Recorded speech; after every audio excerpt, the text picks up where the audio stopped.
ادارہ جاتی جو علوم پائے جاتے ہیں مینجمنٹ سائنسز میں سارٹ انالیسس بہت مشہور اور معروف انالیسس ہے، تجزیہ ہے۔ بہت سے لوگ خاص طور پر نوجوان جانتے ہیں کہ سارٹ کیا ہے۔ ایس سے مراد اسٹرینتھ قوتیں، ڈبلیو سے مراد ویکنیسز کمزوریاں، او سے مراد اپارچونیٹیز مواقع، اور ٹی سے مراد تھریٹس خطرات خدشات موانعات۔ تو ہم اس سارٹ انالیسس کے روشنی میں مختصر وقت میں ملت اسلامیہ کا جائزہ لینے کی کوشش کریں گے۔ ظاہر ہے کہ اس جائزے کے لیے ضرورت اس بات کی ہے کہ ایک پورا انسٹیٹیوٹ کھڑا ہو، اس پر تحقیق کی جائے، مطالعات ہو، ڈیٹا کلیکٹ کیا جائے، اس کو انالائسس کیا جائے۔ لیکن ملت اسلامیہ کی بہت ساری کمزوریوں میں سے کمزوری یہ بھی ہے کہ وہ بہت کم انالائسس کرتی ہے۔ چھوٹے چھوٹے کاموں کے لیے لوگوں کے پاس ڈیٹا بینکس ہوتے ہیں، کمپنیاں اپنا سارٹ انالائسس کرتی ہیں۔ خود جو اس وقت افتائی قوتیں اور طاقتیں پائی جاتی ہیں ان کے بہت بڑے بڑے تحقیقاتی ادارے پائے جاتے ہیں،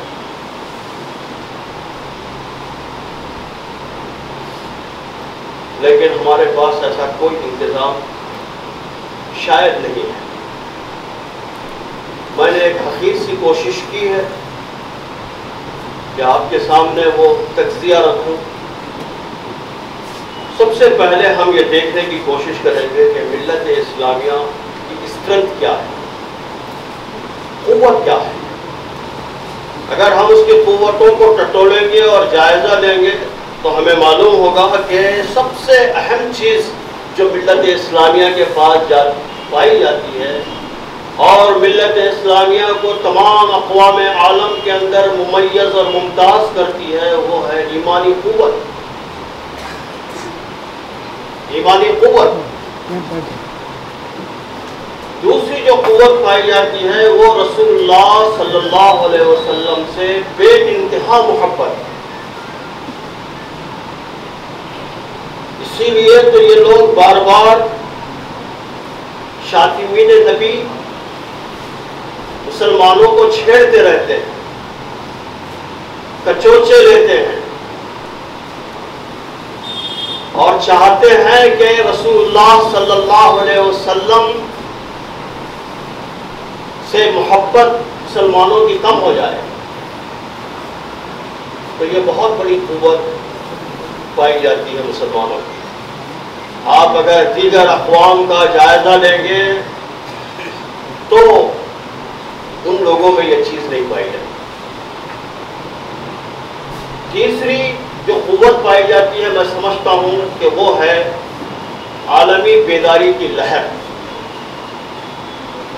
آپ مانیں یا نہ مانیں، عالمی بیداری کی ایک لہر پیدا ہوئی ہے گزشتہ 70-75 سال کے دوران میں۔ دین کا جامع تصور یہ بھی مسلمانوں کے اندر پیدا ہوا ہے۔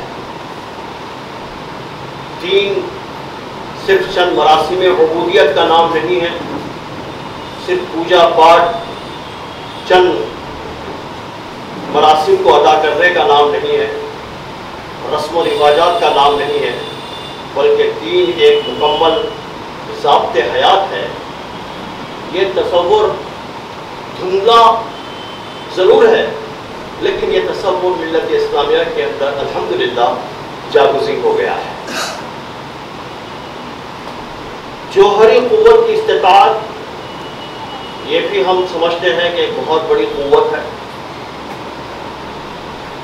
خاندانی نظام کی مضبوطی یہ بھی بہت بڑی قوت ہے اور ایک بہت بڑی خوبی ہے مسلمانوں کی۔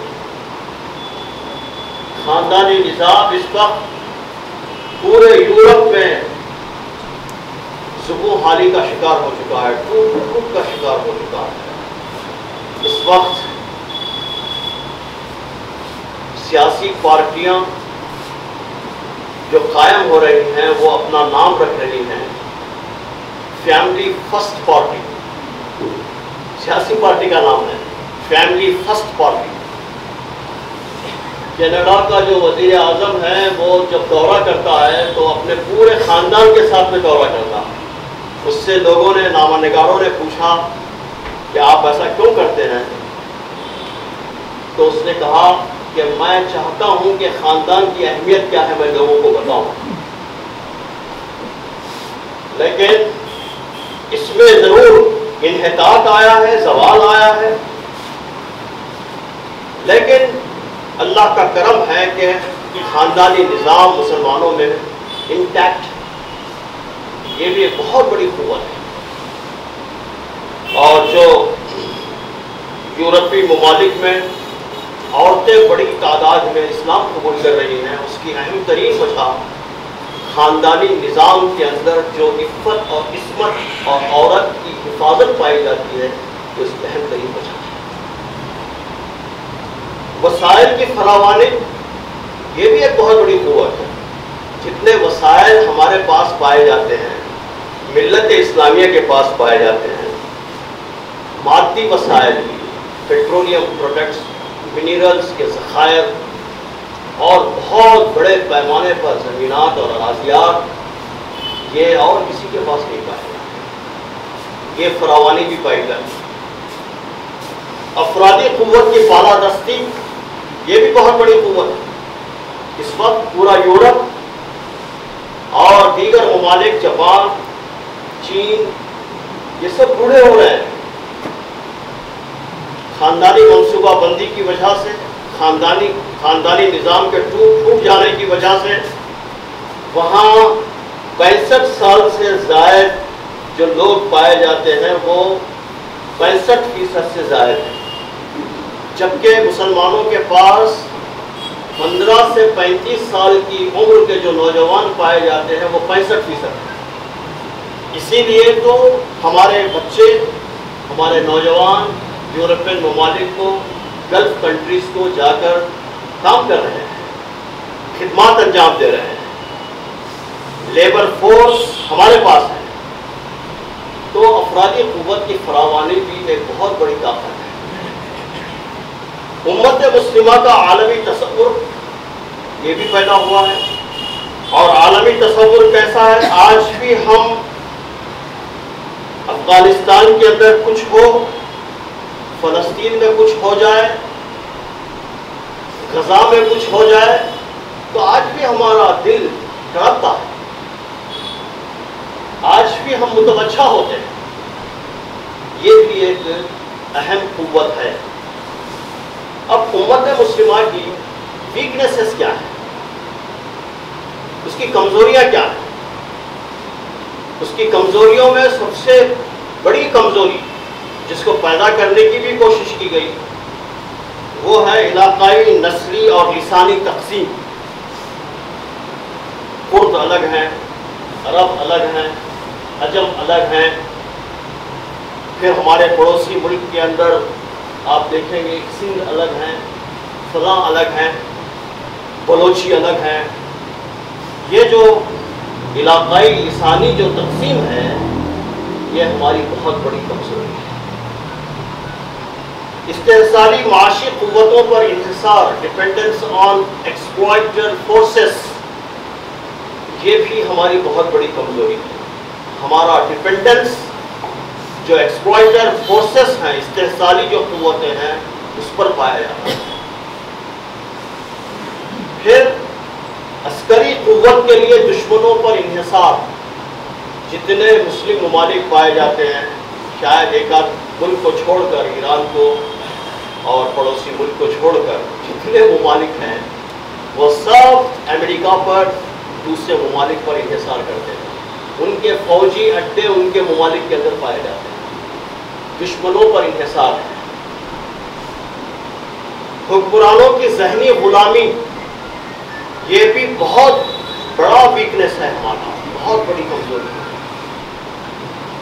تعلیمی انحطاط یہ بھی ہماری بہت بڑی کمزوری ہے۔ صرف ایک جاپان میں جو چھوٹا سا ملک ہے وہاں کم و بیش 850 یونیورسٹیز پائی جاتی ہیں، چھوٹا سا ملک۔ پورے مسلم ممالک میں 500 سے زائد یونیورسٹیز نہیں پائے جاتے۔ تعلیم پر جو خرچ ہے وہ جی ڈی پی کا کسی بھی ملک میں سوائے ترکی کے 4% سے زیادہ نہیں۔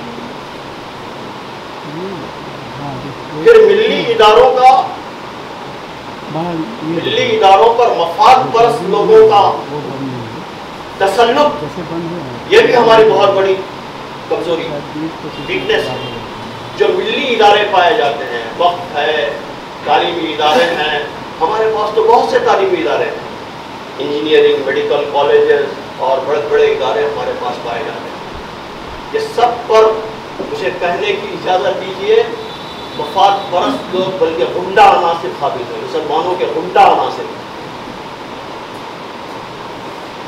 یہ ہماری بہت بڑی کمزوری۔ ادارہ جاتی انحطاط، ادارہ جاتی زوال، انسٹیٹیوشنل ڈیگریڈیشن یہ بھی ہماری بہت بڑی کمزوری ہے، ویکنس ہے۔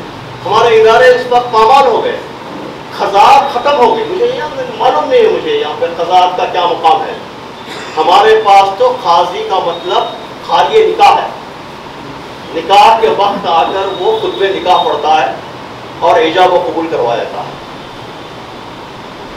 ورنہ قاضی کا مطلب وہ تو فیصل کرنا ہے، اس کو خلا کا اختیار ہے، فسخ نکاح کا اختیار ہے، وہ تو ہے نہیں۔ قضاءات ہمارے ختم ہو گئے، دارالقضاء اگر کہیں ہیں بھی تو اس کا ویلیو ختم ہو گیا۔ دارالقضاء میں فیصلے ہونے کے باوجود بھی مسلمان پھر کورٹوں کو اپروچ ہوتے ہیں۔ اوقاف ہر طرف ہمارا برباد ہو گیا، ہر طرف۔ اور سب سے بڑا جو قابض ہے وہ وقت کا حکمراں طبقہ ہے، اور حق وقت کے حکمراں ہیں۔ ہمارے ڈاکٹر ظفر عالم خان صاحب جو مائنارٹی کمیشن کے چیئرمین رہے دلی کے، میں ان کے ساتھ دلی میں آ رہا تھا،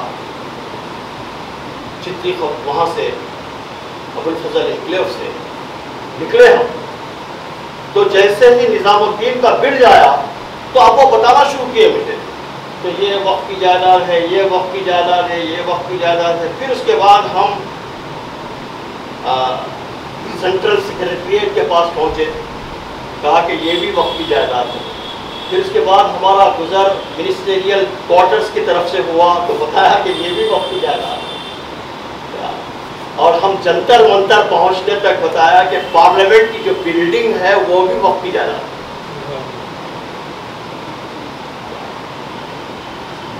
مدرسہ یہ بھی انحطاط کا شکار ہو گیا ہمارا،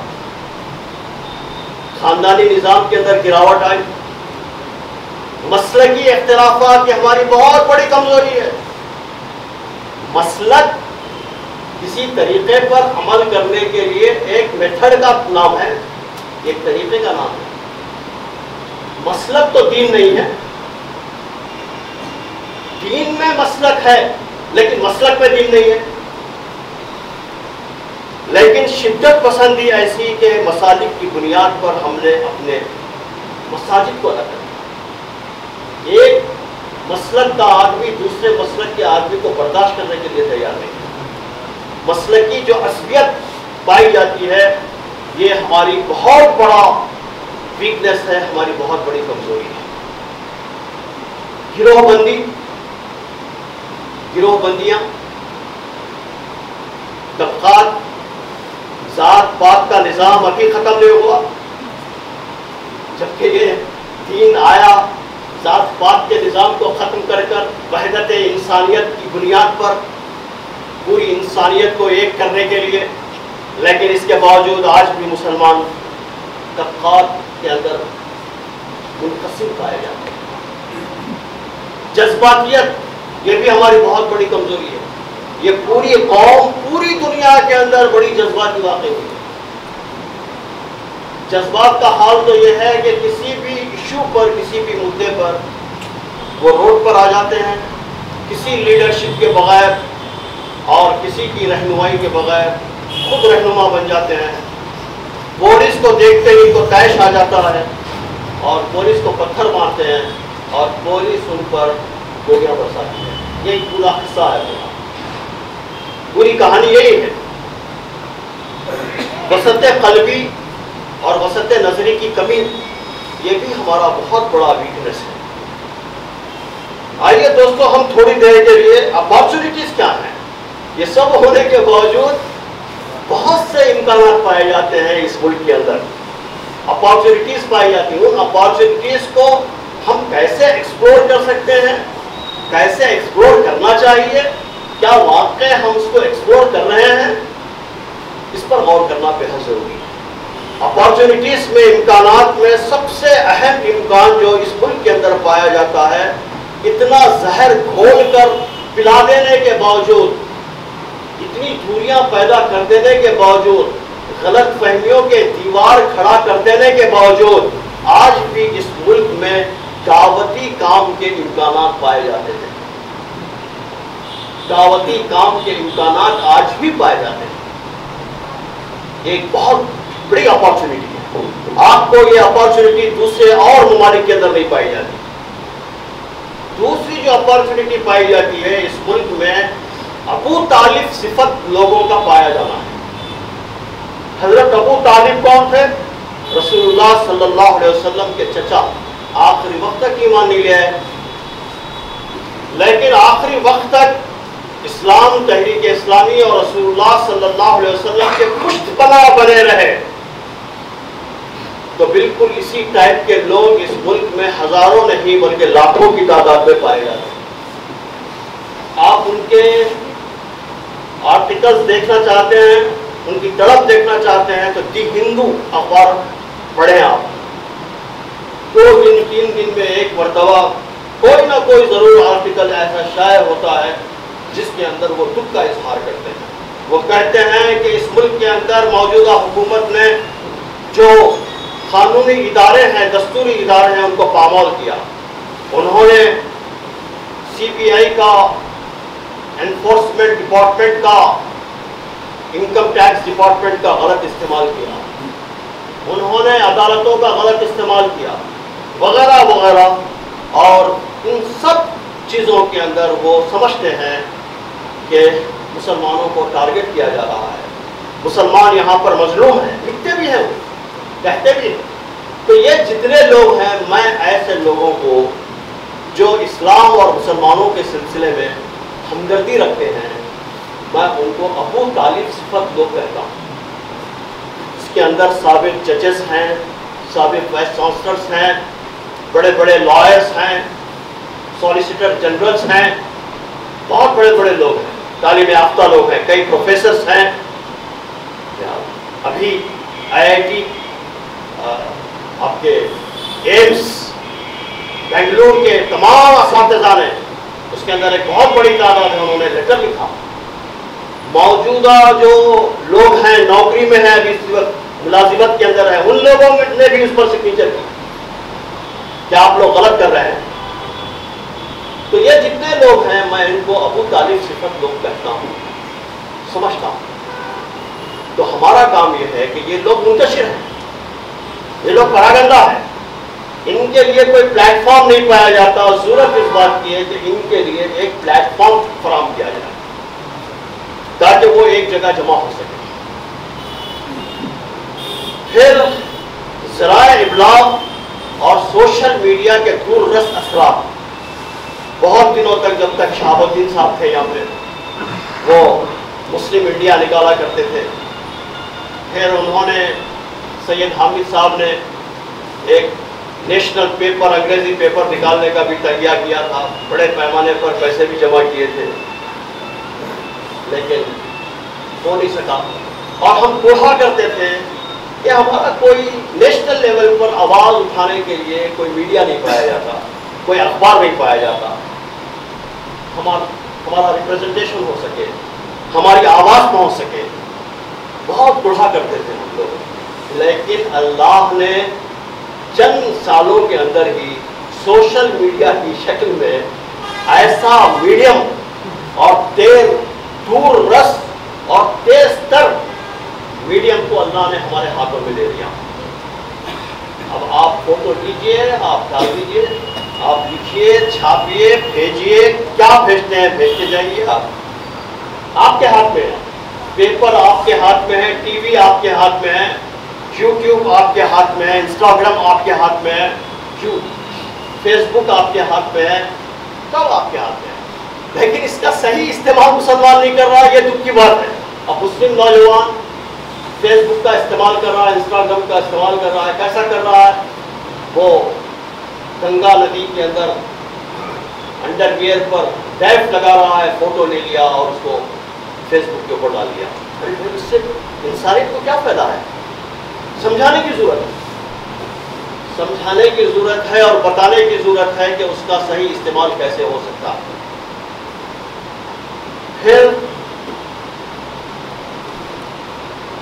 جو مستقبل کے امکانات ہیں, اپارچونیٹیز پائے جاتے ہیں, وہ ہے قوت محرکہ. یہ ہمارے پاس ہے اور کسی کے پاس نہیں. خدشات کیا ہیں, تھریٹس کیا ہیں؟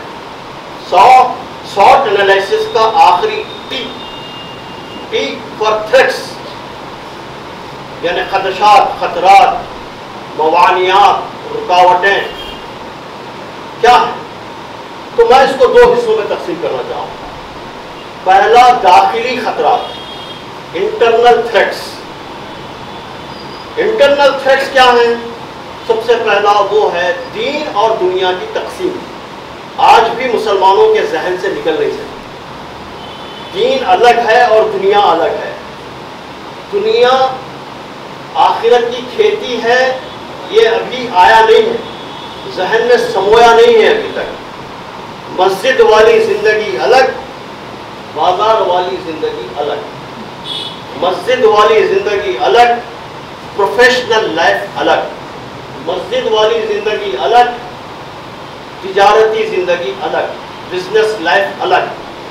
یہ جو تصور ہے یہ بہت بڑا اندرونی تھریٹ ہے جو پایا جاتا ہے. اور دوسرا کردار کی کمی. کردار کی کمی. میں دو تجربات آپ سے شیئر کرنا چاہوں گا. ہمارا ایک اجتماع تھا نمائندگان وغیرہ کے ساتھ کا مدراس میں. تو چنئی اسٹیشن ہم اترے, بہت سے لوگ تھے, 2-3 آٹوز کی ضرورت تھی. آٹو ہم نے کیچ کیا اور آٹو کے لیے ہم نے کوشش کی کہ کوئی مسلمان آٹو والا مل جائے. تو ایک داڑھی ٹوپی والے صاحب ملے اور ان سے ہم نے کرایہ بات کیا. تو انہوں نے 100 روپے کہا. ٹھیک ہے, تیار ہو گئے اور ہمارا آٹو نکل گیا. پھر ان کو بتایا کہ 100 روپے لے رہا اور ایک آٹو والے کو آپ بات کیجیے. میں وہیں ٹھہرا ہوا تھا, میں نہیں گیا. تو اس نے, وہ آٹو والا غیر مسلم تھا, سفید بٹو لگایا ہوا تھا اور اس کے آٹو کے اندر کوئی مورتی کی فوٹو بھی رکھی ہوئی تھی, اگربتیاں لگایا ہوا تھا. میں سب آپ کو ایکسپلین کر رہا ہوں, غیر مسلم تھا وہ. اور وہ بھی منزل تک پہنچ گیا. اس کے بعد یہ آٹو والا 100 روپے لے کر مسلمان رفو چکر ہو گیا.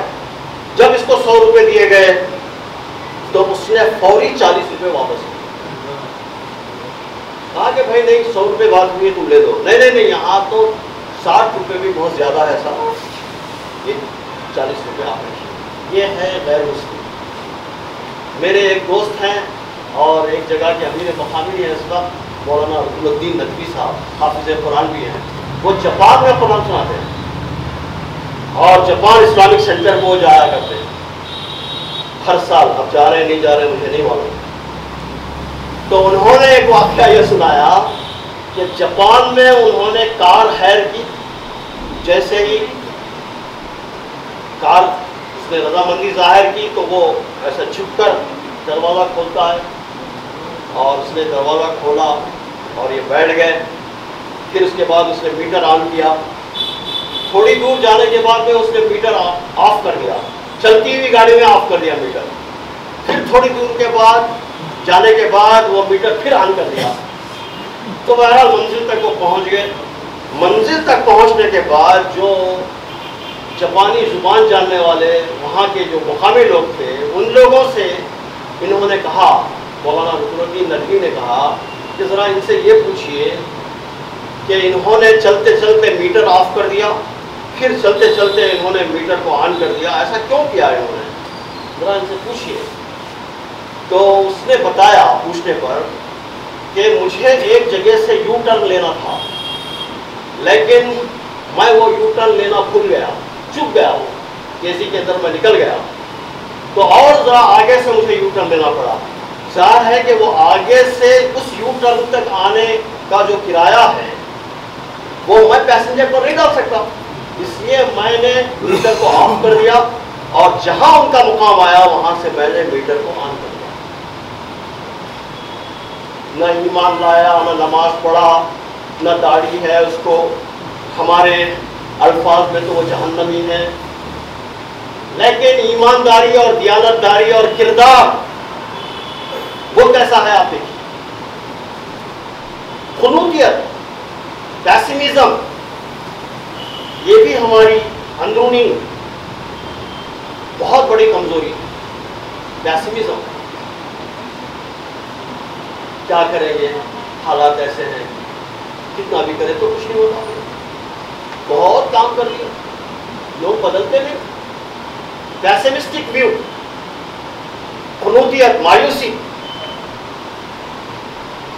عورتوں کی کم قدری، یہ بھی ہماری اندرونی کمزوری ہے. عورت کی قوت کو اور عورت کی حیثیت کو آج تک ہم نے اس کی حیثیت جو اسلام نے دیا ہے وہ نہیں دیا آج تک. آج کی تاریخ میں کہہ رہا ہوں، میں ایک بہت بڑے میٹرنٹی اینڈ چلڈرنس ہاسپٹل کا چیئرمین ہوں آج کی تاریخ میں حیدرآباد میں، اور ہم آئے دن وہ مناظر دیکھتے رہتے ہیں جو ڈیلیوریز ہوتی ہیں.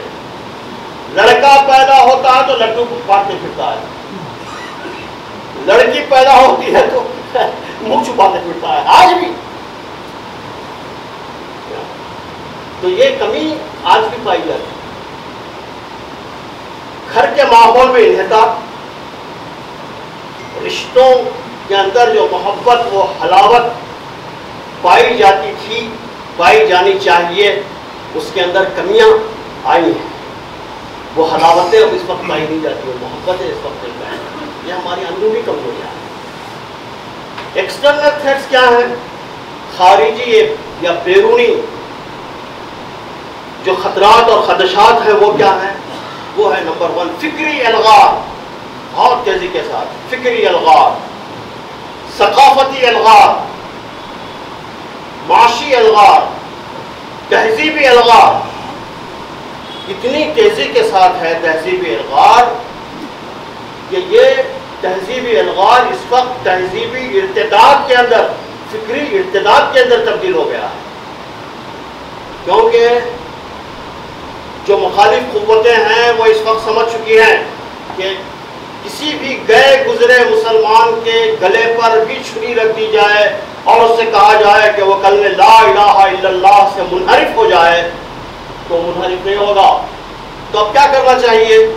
اس پر فکری اور تہذیبی الغار کرنا چاہیے تاکہ وہ مرتد تو نہیں ہو گیا، کلمہ لا الہ الا اللہ سے منحرف تو نہیں ہو گیا، لیکن وہ عملی طور پر تہذیب کو چھوڑ دے. آج ہمارا نوجوان اگر ایک ریلی کل نکالنا ہے جمعہ کے دن اسرائیل کے خلاف، امریکہ کے خلاف، ہزاروں لوگ جمع ہو جائیں گے. امریکہ مرد آباد، اسرائیل مرد آباد کہیں گے، نعرے لگائیں گے. لیکن تہذیبی ارتداد کا حال یہ ہے، تہذیبی الغار کا حال یہ ہے کہ امریکہ جو پہنایا وہ پہن لیں گے، اسرائیل جو کھلایا وہ کھا لیں گے، وہ پیزا کھائیں گے، وہی برگر کھائیں گے، پیپسی کے بغیر ہمارے حلق سے کھانا نہیں اترے گا، وہ جو جینس پہنا رہا ہے پہن لیں گے، پھٹے ہوئے کپڑے پہن کر اس میں شان شوکت محسوس کر رہا ہے۔ تو یہ کہاں سے آ رہا ہے، کتنی تیزی کے ساتھ آ رہا ہے ہمارے گھروں میں؟ آپ اپنی ایک 8-9 سالہ لڑکی کے لیے فل کوئی فراق یا شرٹ لینے کے لیے آپ جائیے بازار میں، کہیں نہیں ملے گا ریڈی میڈ، کہیں نہیں ملے گا، آپ کو شارٹ لینا ہی پڑے گا، بچی کو وہ شارٹ ہی پہنانا پڑے گا۔ تو یہ پھر معاشی الغار، خواتین کو صاحب اقتدار اور صاحب اختیار بنانے کا فتنہ، ایمپاورمنٹ آف ویمن، یہ بھی بہت بڑا بیرونی فتنہ ہے۔ اس میں وقت نہیں ہے کہ اس میں ہم جائیں۔ دستوری حقوق کی پامالی، یہ بھی بیرونی خطرہ ہے ہمارے لیے۔ مسلمانوں کو نفسیاتی خوف کے اندر مبتلا کرنا، مسلمانوں کو نفسیاتی خوف میں مبتلا کرنا، یہ بیرونی خطرہ ہے اس وقت۔ ماب لیچنگ کیا ہے؟ ماب لیچنگ ایک آدمی کو مار ڈالنا ہے، اور مارنا بھی کیسا ہے؟ مار مار کر مارنا ہے۔ پھر مار کر اگر ایک آدمی کو قتل ہی کرنا ہے تو کہیں بھی قتل کر کے گنگا میں پھینک دے سکتے ہیں، کسی چھاڑی میں ڈال دے سکتے ہیں، لیکن ایک آدمی کو مارتے ہوئے اس کی HD کیمرہ کے ذریعے ویڈیوگرافی کرنا اور اس کو سوشل میڈیا پر وائرل کرنا، اور وہ وائرل کیا ہوا ویڈیو مسلم نوجوان دیکھنا، کیا ہے؟ دیکھنے سے دو چیزیں پیدا ہوگی، ایک تو ان کے اندر نفسیاتی خوف پیدا ہوگا یا اشتعال پیدا ہوگا، دو چیزیں پیدا ہوں گی، دونوں میں سے کوئی ایک چیز پیدا ہوگی۔ تو یہ جو ہے، جو ماب لیچنگ ہے، یہ دراصل سائیکو وار ہے، یہ فیئر سائیکو ہے یہ، اور اس کے اندر اس وقت مسلمانوں کو مبتلا کیا جا رہا ہے، کیا جا چکا ہے۔ مسلمانوں کے تشخص کو خطرہ، شریعت میں مداخلت کی مستقل کوششیں شریعت میں مداخلت کی، ہر وقت نان ایشوز کو ایشوز بنانا تاکہ مسلمان پائیدار کسی تعمیری کام پر غور نہ کر سکیں اور کوئی پائیدار کام کر نہ سکیں۔ دوسری مرتبہ 2019 میں اقتدار میں آنے کے بعد ان فسطائی قوتوں نے کیا کیا؟ سب سے پہلا جو قانون لایا پارلیمنٹ میں وہ ٹرپل طلاق کا ہے۔ دیکھیے آپ، پھر کہا کہ NRC پورے ملک کے اندر لاگو ہوگا، پارلیمنٹ میں ٹھہر کر کہہ رہا ہے۔ یہ کیا ہے؟ یہ بھی فیئر سائیکو کے اندر مبتلا کرنا ہے۔ اب کیا کریں؟ ان حالات کے اندر کیا کریں؟ بہت سی چیزوں کو آپ کو سوچنا ہے، میں صرف اشارے کرتے ہوئے جاؤں گا۔ کیا کرنا ہے دوستو؟ ماہرین کہتے ہیں، خاص طور پر کشتی بنانے والے، کشتی یا اسٹیمر کو بلڈ کرنے والے جو لوگ ہیں، وہ کہتے ہیں کہ کبھی جہاز پانی کا وہ تلاطم اور طغیانی سے کبھی نہیں ڈوبتا۔ میں نے سونامی کے اندر بھی دیکھا، 2004 میں جب سونامی آئی تھی، میں ساحل کا دورہ کیا تھا، تو میں نے دیکھا کہ کس طرح ساحل کے کنارے جو بڑے بڑے درخت ہوتے ہیں سمندر کے، وہاں تک پہنچ کر اوپر اٹک گئی جاتی کشتیاں، لیکن کشتی ڈوبی نہیں۔ ہاں، کشتی کبھی ڈوبتی نہیں، وہ تلاطم کے اندر تھپیڑے مارتے ہوئے کسی طرح ساحل تک پہنچ جاتی ہے، کیونکہ کشتی کی بناوٹ ایسی ہوتی ہے۔ لیکن کشتی کے نیچے پیندے میں چھوٹا سا اگر سوراخ ہو جائے، روزن ہو جائے، ہول ہو جائے، تو پھر اس میں پانی داخل ہو جائے کشتی میں، تو ایسی کشتی کو اللہ تعالیٰ کے سوا کوئی نہیں بچا سکتا۔ تو بالکل اسی طرح مسلمانوں کو کیا کرنا چاہیے؟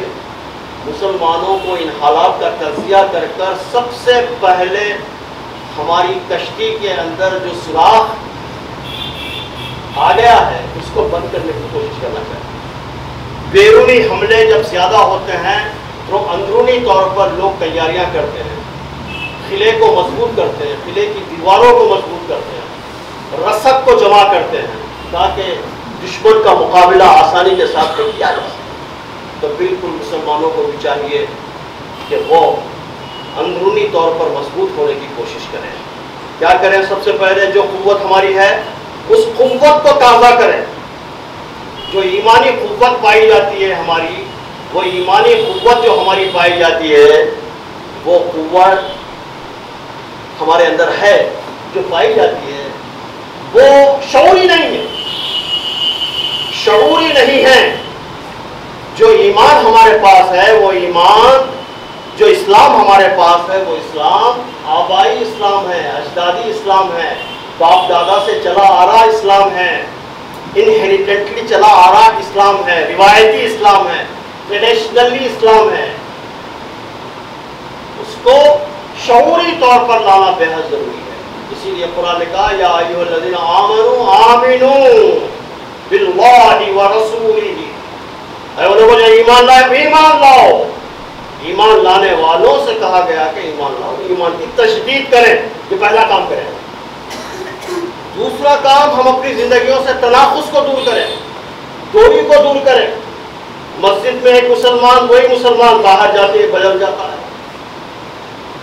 یہ جو کردار ہے اس کو ختم کرنے کی کوشش کریں، ہماری زندگیوں کے اندر یکسانیت پیدا کریں، ایمان اور عمل کے اندر یکسانیت پیدا کریں، ایمان اور عمل کے اندر جو تضاد پایا جاتا ہے اس تضاد کو دور کریں۔ کہنا کچھ اور کرنا کچھ، کہنی کچھ اور کہنی کچھ اور کرنی کچھ، دعویٰ کچھ اور دلیل کچھ، ایمان کچھ اور عمل کچھ، اس نے ہم کو بہت ہلکا بنا دیا ہے، بے وزن بنا دیا ہے، بے وقت بنا دیا ہے، ہماری کوئی حیثیت اس وقت نہیں رہی۔ اس لیے ہم تناقض کو دور کریں۔ قرآن نے کہا یا ایھا الذین آمنوا، اے وہ لوگوں جو ایمان لائے ہو، لم تقولون ما لا تفعلون، تم وہ باتیں کیوں کہتے ہو جو کر دیتے ہو؟ اللہ تعالیٰ کو ایسے لوگ پسند نہیں جو کہتے کچھ ہیں اور کرتے کچھ ہیں۔ کبر مقتا عند اللہ ان تقولوا ما لا تفعلون۔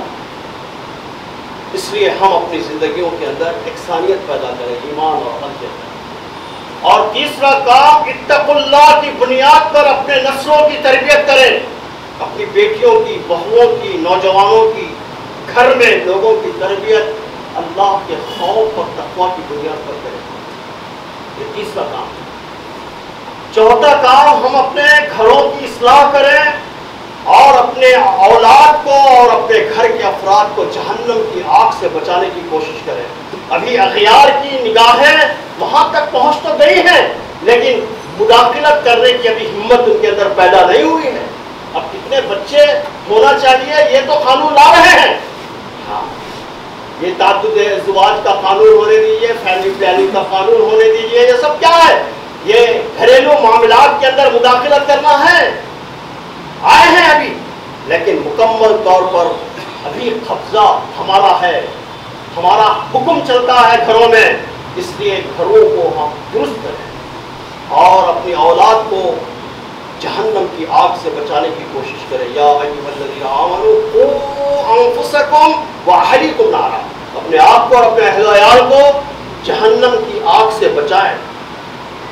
دین کا صحیح شعور اور فہم حاصل کریں، دین میں مکمل طور پر داخل ہوں۔ کیا واقعی ہم دین میں مکمل طور پر داخل ہیں؟ یا ایھا الذین آمنوا ادخلوا فی السلم کافہ، اے وہ لوگ جو ایمان لائے تم پورے کے پورے اسلام کے اندر داخل ہو جاؤ۔ کیا واقعی ہم پورے کے پورے اسلام میں داخل ہیں؟ اس کا جائزہ لینے کی ضرورت ہے، اور خاص طور پر جو سوچنے سمجھنے والا طبقہ ہے اس پر سنجیدگی کے ساتھ غور کرنے کی ضرورت ہے۔ مکمل دین کے اندر ہم داخل ہو جائیں اور پھر اتحاد بین المسلمین پیدا کریں، اتحاد بین المسلمین۔ وَاعْتَصِمُوا بِحَبْلِ اللَّهِ جَمِيعًا، تم سب مل کر اللہ کی رسی کو مضبوطی کے ساتھ پکڑ لو۔ منفیت ایک ہے اس قوم کی، نقصان بھی ایک ہی، سب کا نبی، دین بھی، ایمان بھی ایک ہے، حرم پاک بھی، اللہ بھی، قرآن بھی ایک۔ کچھ بڑی بات بھی ہوتے جو مسلمان بھی ہے، فرقہ بندی ہے، کہیں اور کہیں جاتے ہیں۔ کیا زمانے میں پنپنے کی یہی باتیں ہیں؟ اختلافات کے باوجود اتحاد کیسے قائم رکھا جا سکتا ہے یہ سیکھیں۔ اختلافات ہیں ہمارے درمیان میں، کتنا ہے اختلافات؟ اختلاف کتنا ہے؟ مسلکی اختلاف کتنا پایا جاتا ہے دین میں؟ میں سمجھتا ہوں بڑی مشکل سے 5% ہی نکالے گا۔ 95% دین پر ہم عامل ہیں، صرف 5% پایا جاتا ہوگا۔ تو اس میں وسط قلبی، وسط نظری، ایڈجسٹمنٹ، دوسروں کو برداشت کرنا، دوسروں کے طریقوں کو برداشت کرنا، اس کے ذریعے سے یہ مان کر چلنا کہ ہمارے درمیان میں اختلاف ہے، لیکن اس کے باوجود ہم اتحاد اپنے درمیان میں پیدا کرنے کی کوشش کریں گے۔ یہ شعوری کوشش، اور یہ کون کر سکتے ہیں؟ یہ دانشور لوگ ہی کر سکتے ہیں، یہ علماء ہی کر سکتے ہیں۔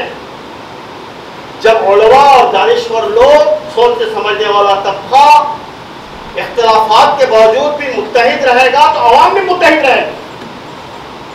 اختلافات تو علماء کے درمیان میں ہیں، اختلافات تو اسکالرز کے درمیان میں ہیں، اختلافات عوام کے درمیان میں نہیں ہے۔ وہیں سے اتر کر اوپر سے پانی نیچے آتا ہے۔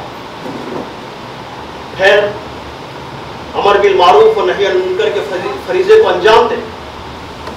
دین کے جو اجزاء باقی ہیں، دین کے جو اجزاء باقی ہیں ان اجزاء کی حفاظت کریں، جیسے مسلم پرسنل لا ہے، وقف ہے، مدارس ہیں، ہمارے ادارے ہیں، خزانات ہے، یہ دین کے کچھ اجزاء باقی ہیں، اس کو باقی رکھنے کی کوشش کریں۔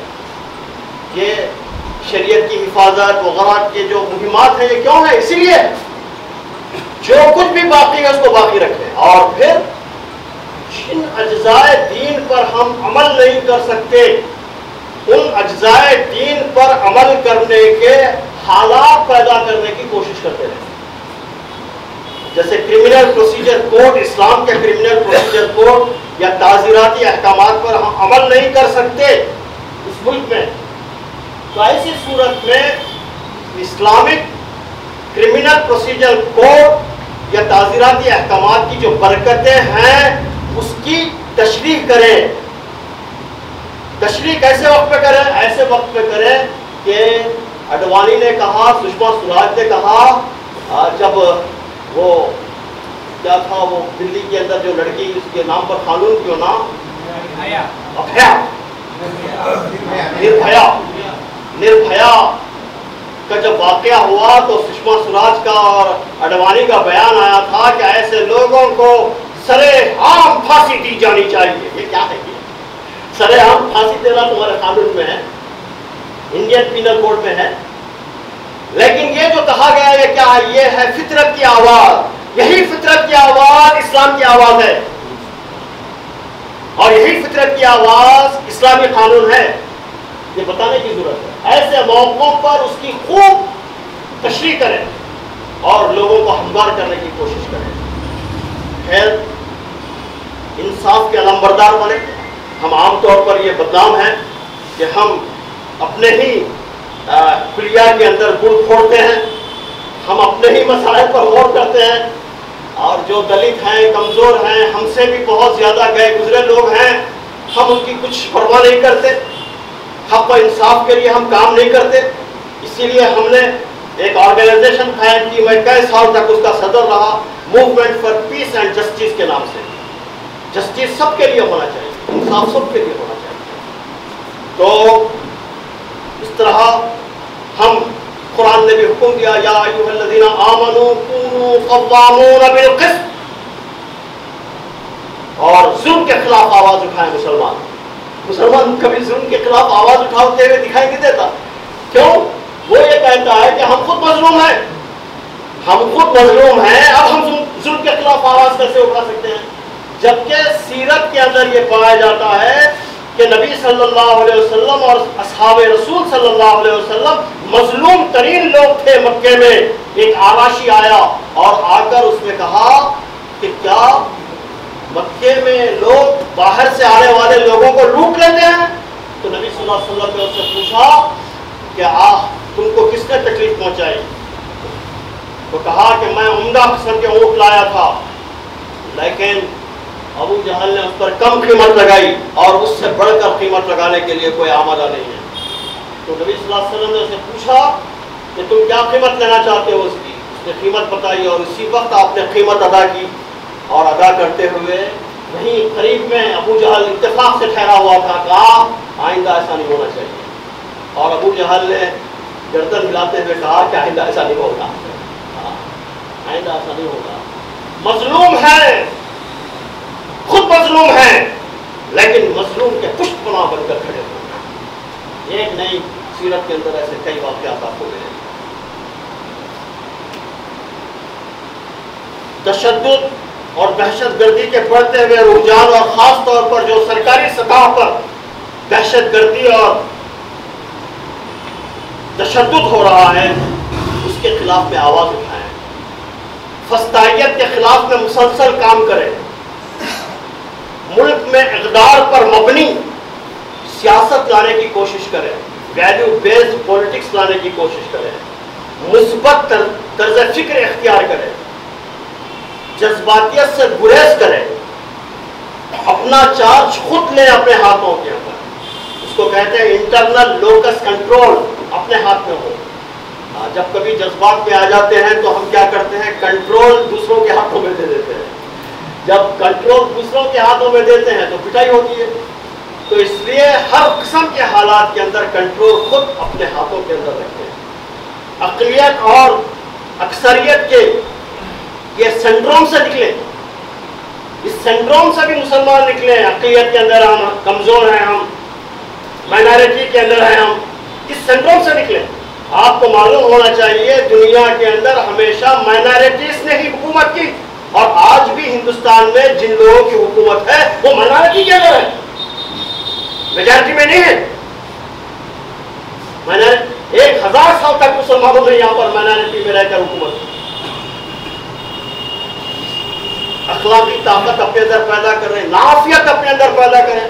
ہم تو یوزر ہیں، اس وقت کسٹمر ہیں. سیل فون نکالا ہم نے، کوئی پروگرام ہم بنایا ہم نے. ہمارا کیا کنٹریبیوشن ہے سائنس اور ٹیکنالوجی کی ترقی کے اندر؟ ہم دنیا کے لیے نافع بنے. جب بنیں گے تو انشاءاللہ دنیا ہماری سکے کو مانے گی. اور سب سے بڑھ کر آخری بات، جب کبھی بھی مسلمان بحران میں آیا، مسلمانوں کی اینٹوں سے اینٹ بج گئی، مسلمانوں کی تباہی اور بربادی کو دیکھ کر، سقوط بغداد کو دیکھ کر لوگوں نے کہا کہ اب اسلام کا نشاط ثانیہ نہیں ہو سکتا. چنگیزوں کے الغار کو دیکھ کر سمجھا کہ اب کچھ ہونے والا نہیں ہے، ختم ہو گیا. لیکن جو چیز کام آئی وہ کیا تھی کہ اس وقت کے جو اہل دل لوگ تھے، بزرگان تھے، نوجوان تھے، داعیان تھے، انہوں نے سلیکٹڈ طور پر جو مصاحب تھے، جو شہزادے اور شہزادیاں تھیں، سپہ سالار تھے، کمانڈرز تھے، ان لوگوں پر دعوت کا کام کیا. اور وہ لوگ بعد میں چل کر اسلام قبول کیے، اور انہی سے پھر اسلام کا نشاط ثانیہ ہوا. یہ جو مغل ہیں یہ کون ہے؟ یہ مغل کون ہے؟ یہ کن کی نسلیں ہیں؟ یہ انہی کی نسلیں ہیں. علامہ اقبال نے اسی سے متاثر ہو کر کہا کہ تو نہ مٹ جائے گا ایران کے مٹ جانے سے،